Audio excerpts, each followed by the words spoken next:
Banking సెక్టార్ని తేవడం చేతచ్చు.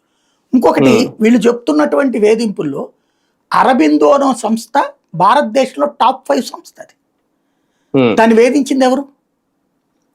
ఇంకోటి ఇప్పుడు కూడా అంబానీ అదానీల మీద పడి ఏడ్చేది ఎవరు? షర్మిల.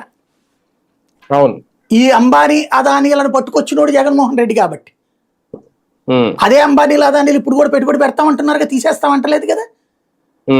మరి జగన్ తీసుకొచ్చిందే కాళ్ళని ఎంఓఏలు కుదిర్చింది జగనే కదా వాళ్ళతో. మరి ఇంకా అక్కడ ఎక్కడ తేడా వచ్చినట్టు? ఇండస్ట్రీ ఎవరు పారిపోయినట్టు? ఇంకొకటి కొత్తగా ఇండస్ట్రీస్ వచ్చినాయి, ప్లస్ పోర్టులు కన్స్ట్రక్షన్ చేశారు, ఇదే ఓకే చేశారు.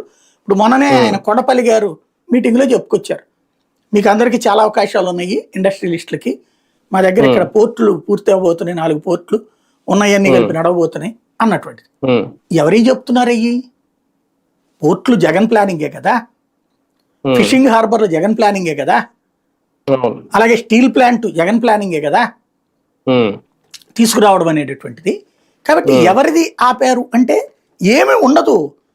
మనం పదే పదే ఒక మాట మాట్లాడుతూ ఉంటే, 10 సార్లు మాట్లాడుతూ ఉంటే, 100 సార్లు మాట్లాడుతూ ఉంటే, 1000 సార్లు మాట్లాడుతూ ఉంటే అది ఎదురోళ్ళ మైండ్లో పడిపోయి ఆడే వేస్ట్ అంటరా, ఆడు పెద్ద దరిద్రుడు అంటరా, దుర్మార్గుడు అంటరా అనే ఫీలింగు ఎవరిలో వస్తుంది? పేదవాడికి అవి పట్టదు. మధ్య తరగతిలో రావాలి, ఎగువ మధ్య తరగతిలో రావాలి, విద్యావంతుల్లో రావాలి. ఒక నెగిటివిటీ పాజిటివ్